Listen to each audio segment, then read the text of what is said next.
Bonjour à tous et bienvenue dans cette nouvelle vidéo avec Luna.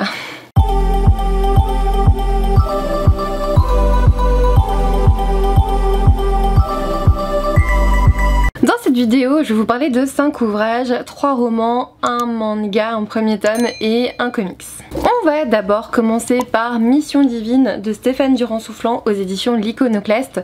Cette histoire reprend le fait divers qui a eu lieu il y a plus de 10 ans il me semble, avec, souvenez-vous, ce petit garçon qui a été poignardé alors qu'il faisait du vélo devant chez lui par 2 personnes qui ont pas mal interrogé sur le plan psychiatrique. Dans cette histoire, on va suivre je sais plus comment ils les appellent dedans et j'ai pas envie de dire les vrais noms. Dans cette histoire on va suivre Sylvia, je crois. Comment il les a rappelés? Comment il les a appelés? Je ne sais plus.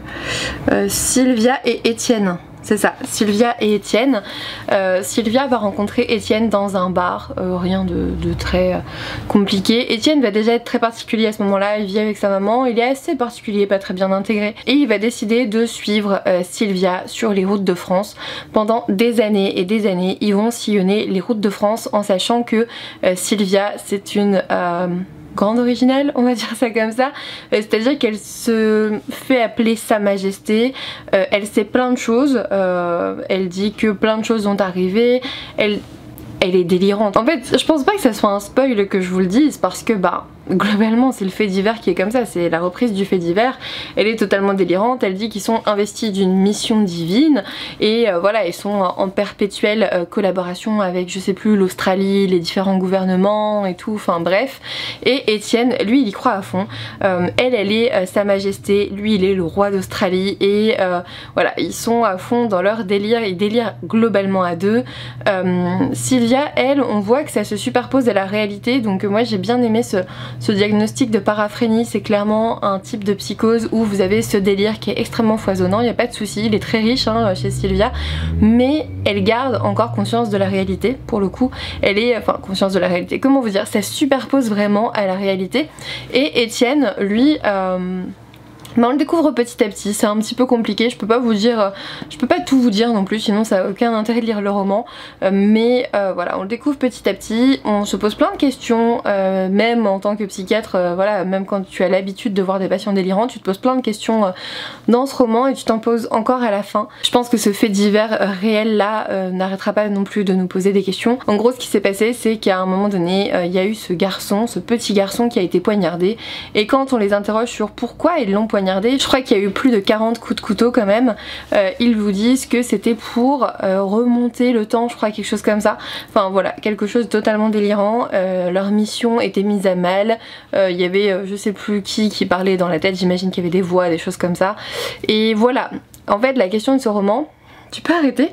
La question de ce roman c'est est-ce qu'on les déclare responsables, est-ce que tous les deux sont responsables, est-ce que tous les deux sont fous, est-ce que plein de choses, et c'est surtout en fait ils vous disent bien que c'est un roman noir haletant qui interroge la justice, son pouvoir et ses limites, mais c'est trop ça.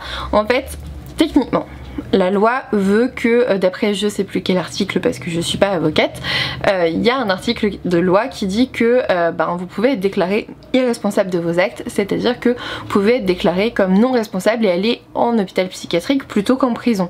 C'est-à-dire que il y a des patients parfois qui délirent à plein tube, qui sont schizophrènes, qui sont autre chose, qui sont psychotiques, qui entendent des voix et parfois la voix va dire je sais pas moi, ton voisin il a fait je sais pas quoi, tu sauveras le monde si tu fais ça, et malheureusement parfois ça occasionne des faits divers, c'est très rare. Et c'est aussi ce que j'ai bien aimé dans ce roman, je crois me souvenir qu'il souligne à un moment donné tous les psychotiques ne tuent pas. Enfin moi j'ai plein de psychotiques qui sont extrêmement angoissés parce qu'ils entendent, ils sont menacés par le monde extérieur, mais c'est pas pour ça qu'ils vont être violents ou des choses comme ça. Il y a plein de psychotiques qui sont juste angoissés et c'est terrible pour eux, tout ce qui se passe autour d'eux, tout ce délire, toutes ces voix qu'ils entendent, d'où ça vient, des choses comme ça. Parfois ils ont juste l'impression d'être écoutés chez eux, ils vont casser les murs pour chercher les micros, des choses comme ça, c'est comme ça que ça se passe. Je pourrais vous faire un cours de... Combien je fais d'heures de cours aux infirmiers? Je crois que c'est 2 heures. 2 heures de cours sur la psychose et encore voilà, je vais vite donc voilà, sur les troubles psychotiques. Et voilà, ici on vous pose un petit peu cette question, est-ce qu'ils sont responsables ou pas de leurs actes, est-ce qu'ils délirent pas, est-ce que pour autant écoutez, ça ça peut excuser les choses? Est-ce qu'on va les envoyer en psychiatrie se faire soigner? Est-ce qu'on va les envoyer en prison pour purger leur peine? Et surtout, la part là-dedans qui est très importante, surtout dans ce roman, c'est la part médiatique, la part politique aussi de ce procès qui est très bien exposée là-dedans. On vous montre à quel point ça a pris une certaine ampleur en France et à quel point jusqu'au ministre, tout le monde était à fond pour retrouver le ou les tueurs de ce petit garçon retrouvé mort dans la ruelle, de 40 coups de couteau. Imaginez la brutalité, la violence de cet acte terrible, de ce passage à l'acte. Et en fait il y a carrément la ministre de la justice de l'époque, le ministre de l'intérieur, etc., qui se déplacent, qui promettent que les coupables seront jugés et punis. Sauf que voilà, ils promettent des choses comme ça avant, c'est médiatisé, tout le monde attend, et puis on tombe sur des personnes qui sont pas forcément totalement saines d'esprit. Il y a des experts psychiatres qui se contredisent. Est-ce qu'on les met en psychiatrie? Est-ce que tous les deux sont coupables déjà? Est-ce qu'ils sont reconnus comme responsables? Est-ce qu'on les met en psychiatrie? Est-ce qu'on les met en prison? Le ministre a parlé, est-ce qu'il y a une certaine influence quand même? Vous voyez, il y a plein de questions qui sont abordées là-dedans et j'ai trouvé ça très juste. Il y a une part politique à un moment donné qui m'avait dérangée au début parce qu'on est vraiment pas tendre avec les différents ministres et en même temps on sait très bien qui était ministre à ce moment-là, donc voilà, on peut très bien retrouver, mais je pense pas que ça soit tant l'avis de l'auteur que le ressenti global finalement de la situation qui a été un petit peu, j'ai envie d'utiliser un mot qui n'existe pas, type marionnettisé, vous voyez, type manipulé. On a joué un petit peu comme avec des marionnettes pour améliorer le côté politique et médiatique, etc. Et c'est extrêmement bien montré là-dedans, donc voilà, ça m'a bien plu, franchement c'était vraiment pas mal, c'était bien écrit. Maintenant, je connaissais pas le fait divers, j'en ai parlé avec ma copine médecin légiste et elle m'a parlé de pas mal de choses et il me semble, alors je sais pas, je me souviens plus bien, faudrait vérifier, mais je sais pas si les peines qu'il y a dans ce roman sont les mêmes que dans la réalité, je ne crois pas. Je ne crois pas, ou alors ça a été les mêmes. En fait, peut-être que ça a été les mêmes peines à la base, et peut-être qu'ils ont fait appel derrière et qu'il y a eu quelque chose. C'est possible. Voilà, peut-être que ça a été révisé derrière, c'est largement possible. Ouais, ça doit sûrement être ça, parce que c'est quand même inspiré d'un fait divers, donc tu peux pas prendre trop de liberté, j'imagine. Mais voilà, c'était vraiment une belle exposition de ce thème-là, la justice et la psychiatrie. Où est la limite? C'est compliqué, ça reste très compliqué de toute façon, parce que de toute façon il y aura toujours des psychotiques qui vont passer à travers les mailles du filet et se retrouver en prison, et inversement des personnes qui sont pourtant responsables de leurs actes qui vont faire les fous, on va dire, et se retrouver en psychiatrie. Mais il faut faire attention, je pense, parce qu'à un moment donné, on le dit souvent, en prison on sait pour combien de temps on en a, en psychiatrie pas toujours. Voilà, c'est tout ce que je dirais. Ensuite, j'ai totalement changé de registre et j'ai lu jusqu'au dernier de Finbar Hawkins aux éditions Casterman. Dans cette histoire, en fait, on vous sert une histoire de vengeance. C'est-à-dire qu'on suit Evie, je crois, qui habite avec sa sœur Dill et leur mère en plein milieu de la forêt, je crois. Franchement, ça faisait un petit peu ça, la petite cabane au fond des bois. Merci Luna. La petite cabane au fond des bois avec Luna qui est vraiment pas sage. On se calme là, on se pose. Couche-toi. Ou va-t'en, voilà. Et en fait, la première scène elle est abominable. Le premier chapitre c'est Evie et Dill qui voient leur maman totalement massacrée par des chasseurs de sorcières parce que leur maman est une sorcière, elle est une guérisseuse surtout.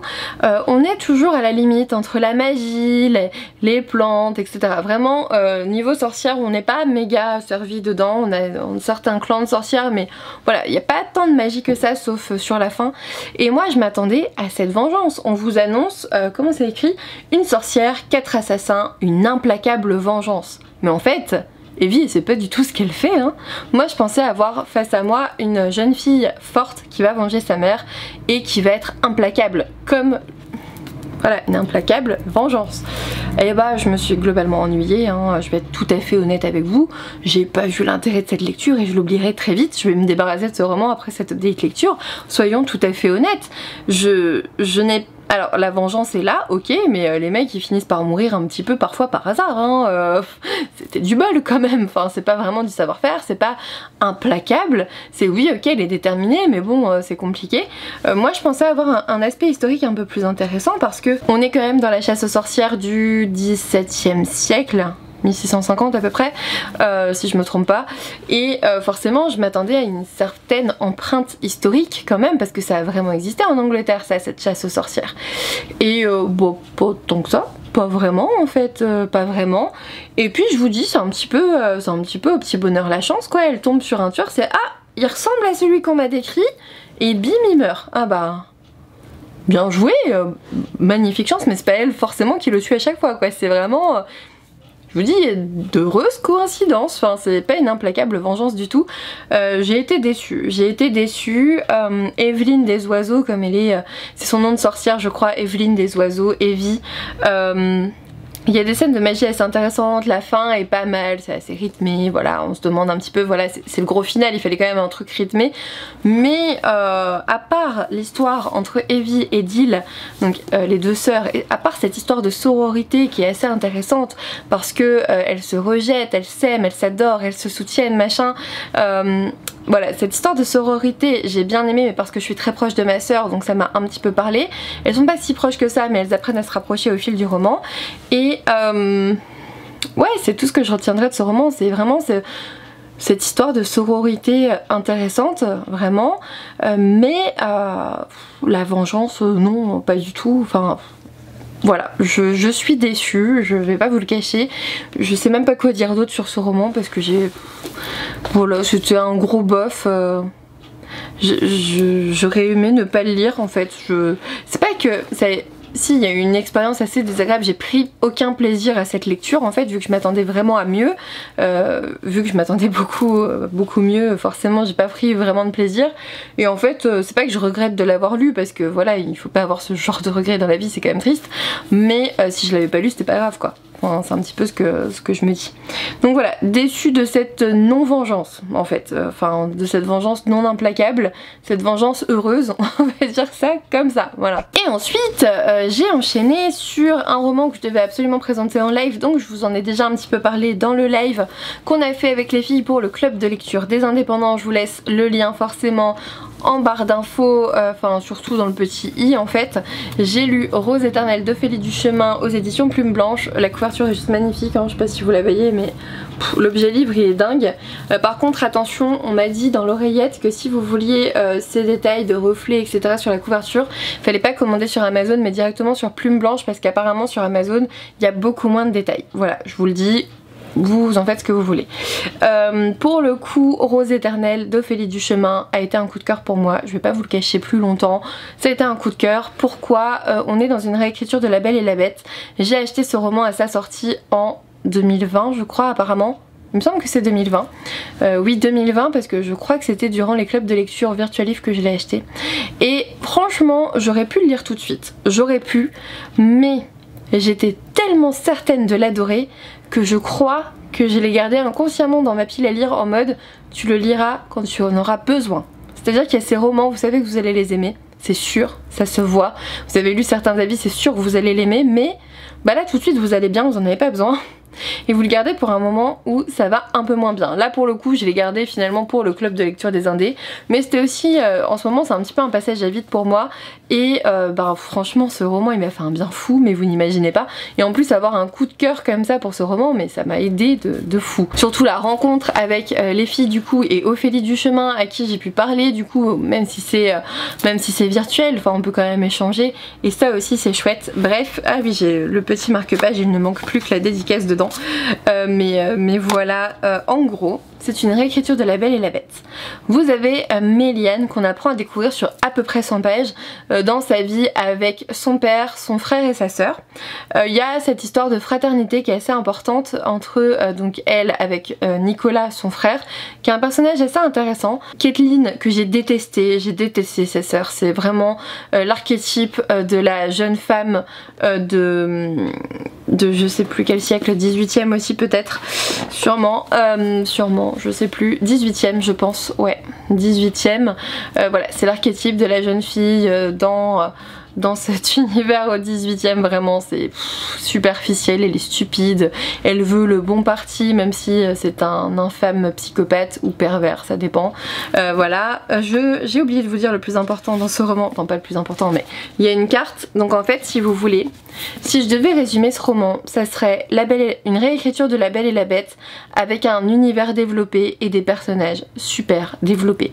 Méliane, elle est super intéressante, elle est super développée et elle a les traits de caractère de Belle, on est d'accord, elle est intelligente, elle est réfléchie, elle a pas forcément envie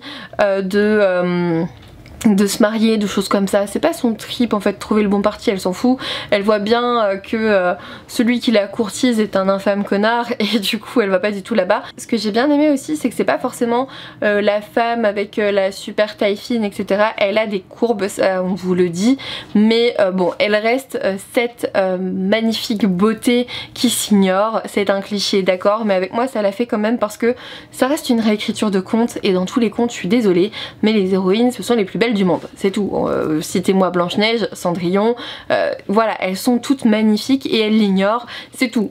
Faut l'accepter à un moment donné, c'est une réécriture de conte, la nana est magnifique et elle s'ignore, y a pas de souci. Du coup, on apprend dans les 100 premières pages je suis désolée, c'est l'instant câlin, du coup c'est très compliqué. Luna, s'il te plaît, est-ce que tu peux te coucher s'il te plaît. Et du coup en fait on apprend à connaître Méliane dans les 100 premières pages avec son père, son frère, sa soeur sur cette petite ville portuaire parce que son père est forcément commerçant, il a des bateaux etc. Et Méliane va être amenée par... C'est trop difficile de parler avec toi. Non mais t'es sérieuse Luna? Eh ça suffit hein. Pas mon Okami. Non. Pas lui. Luna a décidé de ne plus manger les illustrations mais de manger le Kami. Et quand elle est comme ça elle va m'attaquer par derrière. Donc surveillez-la s'il vous plaît. Merci. Donc Méliane va être amenée après une scène horrible à se rendre dans un château. Et là vous vous dites ok c'est parti. Clairement moi dans les 100 premières pages j'attendais un petit peu hein, ce passage... Quand est-ce qu'on va voir la bête quoi? Quand est-ce qu'il arrive dans l'histoire? C'était super intéressant hein, cette mise en place de Méliane qui est très chouette comme jeune femme parce que elle a un caractère fort, j'adore ça. Franchement j'attendais avec impatience chacune de ses joutes verbales.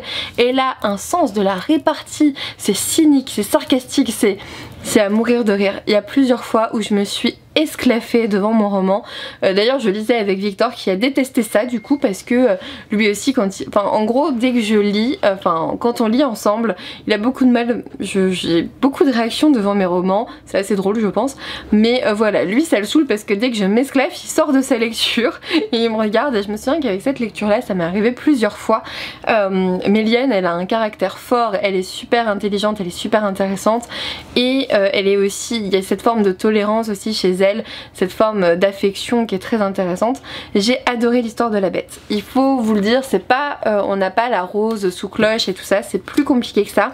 Et ça m'a beaucoup fait penser à La Belle et la Bête, le film réalisé par Cassel. Et là pour le coup, on était vraiment dans ce film assez, très français, hein, que j'avais pas aimé. Je vais vous le dire, franchement je trouvais qu'il était pas abouti, je trouvais que l'univers était pas assez développé, que les personnages avaient un côté assez fade, qui tombaient trop vite amoureux, c'était pas abouti pour moi je trouvais. Et par contre j'avais bien aimé cette légende, ce côté, cette sorcellerie là, mais par contre j'avais bien aimé la légende derrière, vraiment le maléfice derrière. Et j'ai trouvé qu'on retrouvait ce côté là que j'avais bien aimé là-dedans. Donc je suis trop contente parce que ça m'a fait penser à ce film mais dans ce que j'avais aimé, pas ce que j'avais pas aimé. Et j'ai trouvé ça trop bien, j'ai trouvé ça vraiment trop bien, j'ai trouvé que le maléfice était très bien construit, très intéressant aussi.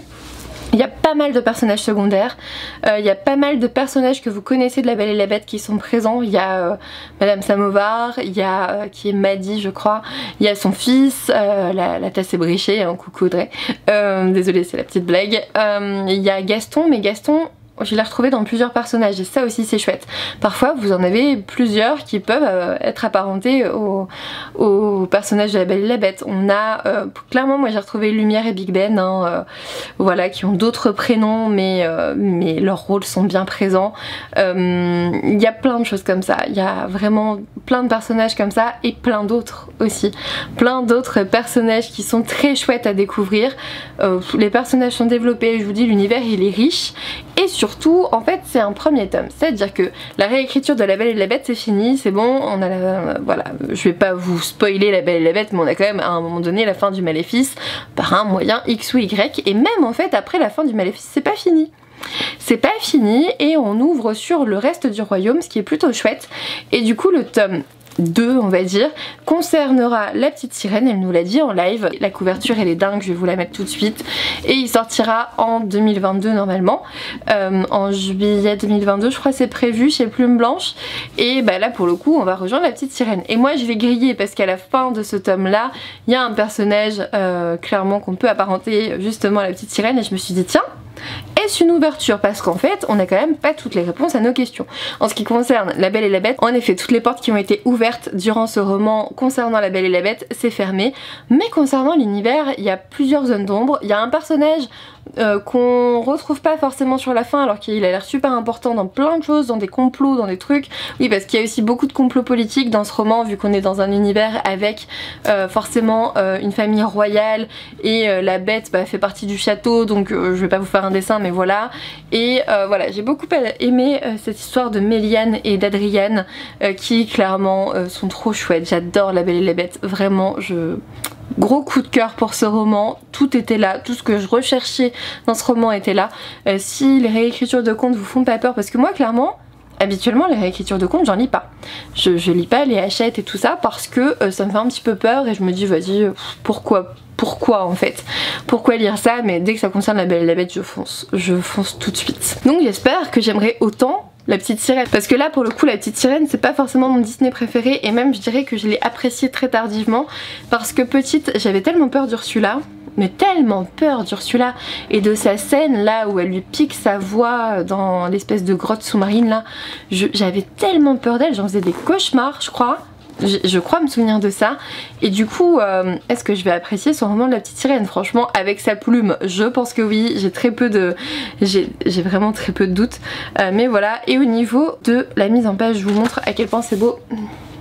Voilà, on est sur un objet livre absolument magnifique, je vous le conseille, je vais arrêter là, j'ai encore plein de choses à dire dessus mais je vais arrêter là, c'était magnifique, c'était magique, j'ai adoré cette lecture, j'ai adoré les personnages et j'étais tellement vide en terminant ce roman, je vous jure, ce sentiment de vide incroyable qui vous étreint lorsque vous quittez des personnages que vous aimez beaucoup, c'est juste terrible, mais je suis très contente de l'avoir découvert et puis surtout je suis très contente d'avoir pu en parler en live avec l'auteur et avec les copines, c'était chouette. J'espère qu'on sera le tome 2 aussi comme ça parce que c'était vraiment très sympathique. Voilà pour les romans, un petit mot très rapide sur un manga. J'ai lu le premier tome de A Sign of Affection de Suo Morishita aux éditions Akata et j'ai trouvé ça trop bien. C'est un shoujo clairement et on est avec Yuki qui est une étudiante qui est sourde et depuis son enfance je crois, elle a appareillé mais elle a jamais vraiment entendu un son donc c'est compliqué pour elle et elle rencontre, comment il s'appelle, je ne sais plus, un jeune homme,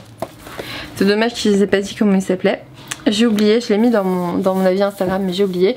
Elle rencontre un jeune homme qui lui voyage beaucoup et tout ce qu'il veut c'est rentrer dans son monde. C'est vrai que les sourds ont réellement un monde à eux, j'avais un patient sourd qui me l'expliquait en fait, le monde des sourds c'est un réel monde entre eux parce que le monde de la surdité c'est vraiment ce monde où personne n'a entendu, enfin peut-être acquise etc, mais où les gens n'entendent plus de son et c'est tellement adaptatif, c'est tellement incroyable. Moi c'est vraiment les personnes sourdes et malvoyantes, pas forcément les deux en même temps heureusement, mais voilà, les personnes sourdes mais aussi les personnes malvoyantes m'épatent chaque jour. J'ai une patiente malvoyante qui est épatante, elle se repère dans plein de choses et mon patient sourd mais il est épatant aussi, il fait plein de choses, enfin moi je suis toujours en admiration devant ces personnes qui dépassent leurs difficultés et leurs handicaps franchement.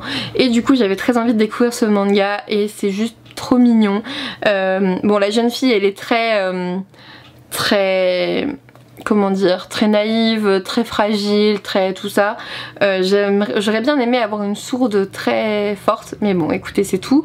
Et là pour le coup c'est bien parce qu'ils vous la mettent avec un signe. Alors il faut savoir que la langue des signes, je sais pas si vous le savez, mais la langue des signes française n'est pas la même que la langue des signes japonaise. Je sais plus comment on dit bonjour, je crois qu'elle le dit à un moment donné. Je crois que ça, voilà, ça veut dire merci en langue des signes japonaise, et si vous voulez le dire en langue des signes française, il faut merci comme ça. Comme ça. Bonjour, merci et ça va. J'ai appris des petits signes quand même parce que j'avais des patients, j'avais un patient sourd aussi caractériel et du coup parfois c'était pas facile. Donc j'avais appris un petit peu de langue des signes pour pouvoir communiquer, et c'est vrai que c'est tellement plus simple quand vous pouvez communiquer dans le langage de la personne que voilà. Ça enlève une difficulté en fait, et quand vous êtes psy, vous n'avez pas trop le choix en fait, il faut pouvoir communiquer. Donc voilà, c'est un manga que je voulais vous recommander parce que en tout cas pour l'instant le tome 1 est très sympathique. Alors je dirais pas le meilleur pour la fin parce que Rose Éternelle est selon moi le meilleur, mais je vais vous parler d'un comics et là pareil c'est un petit coup de cœur. Je vous préviens tout de suite, sortez votre porte-monnaie. Franchement, j'ai lu Arline de je sais pas, aux éditions Urban Comics, donc forcément dans la collection DC Black Label.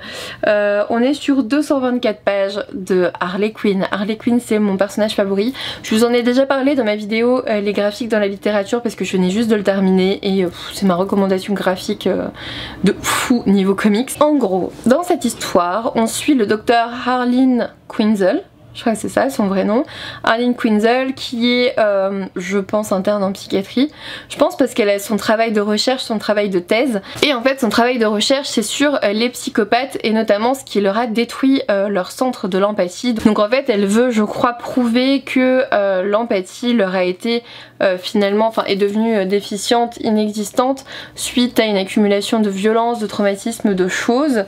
Et pour ça, je suis désolée, je le mets comme ça parce que j'ai mal au poignet et du coup l'appuyer sur mon épaule c'est plus simple, je suis désolée. Et du coup pour ça elle veut trouver un psychopathe et en gros faire des imageries pour voir un petit peu son cerveau, comment ça se passe dans les différentes aires et tout, et ce qui est censé être l'ère de l'empathie et tout ça. Moi ça m'a parlé parce que mon travail de thèse, alors pour le coup c'était pas sur les psychopathes mais les psychotiques, donc les patients délirants, et surtout le premier épisode psychotique, et pareil il fallait faire une imagerie.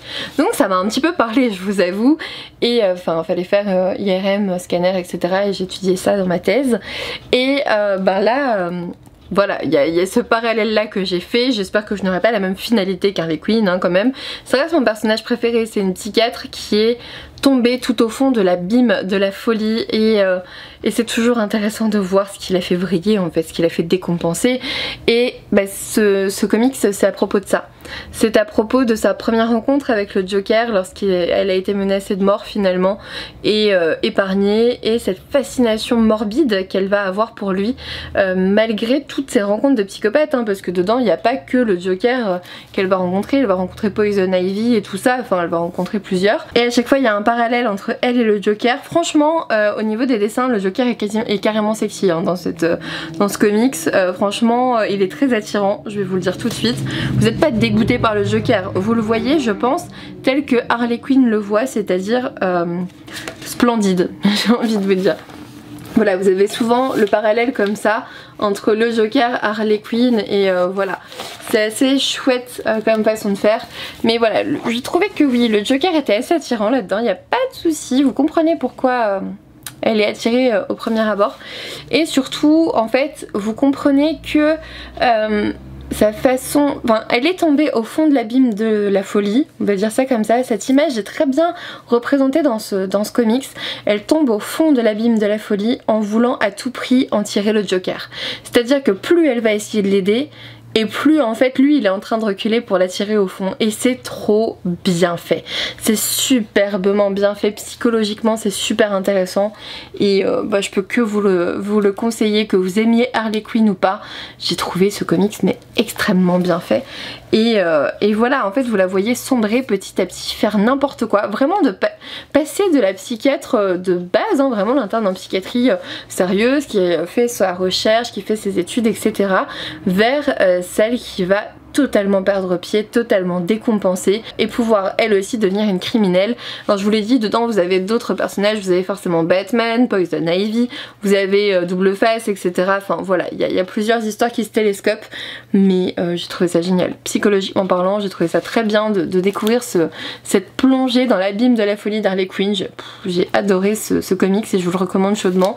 Je sais qu'il fait son prix, hein, je pense qu'il était à peut-être 20-25 € je pense, mais ça fait quand même 224 pages, donc voilà, on a quand même de quoi lire. Vous le lisez pas forcément en une fois, moi je l'ai lu en 2 fois parce que je trouvais ça chouette. Et à la fin vous avez les différentes couvertures, hop, vous avez différentes couvertures étudiées et je trouvais ça chouette. Je sais pas si je peux vous les montrer, si ça spoil quelque chose ou pas, faut que je regarde, mais j'ai trouvé ça assez sympathique. Ouais, je sais pas trop. Bah oui, si, ça par exemple, je trouve ça magnifique quoi. Enfin, vous la voyez totalement folle ici. Enfin, dans les deux, elle a l'air totalement folle de toute façon. Voilà, je vous montre sans reflet, c'est mieux. Donc voilà, c'est terminé pour cette vidéo avec ces 2 petits coups de cœur, un comics et un roman. Je suis vraiment très contente d'avoir lu ces romans, autant jusqu'au dernier, clairement je vais vite l'oublier, autant les autres m'ont plutôt bien marqué. N'hésitez pas à me dire en commentaire ce que vous avez pensé de cette vidéo, si je vous ai donné envie de découvrir l'un de ces romans ou même plusieurs. Si vous en avez lu certains, n'hésitez pas à me dire ce que vous en avez pensé. Un petit pouce bleu, un abonnement, ça n'est toujours pas fait, ça me ferait super plaisir. Et puis moi je vous dis à bientôt pour une nouvelle vidéo.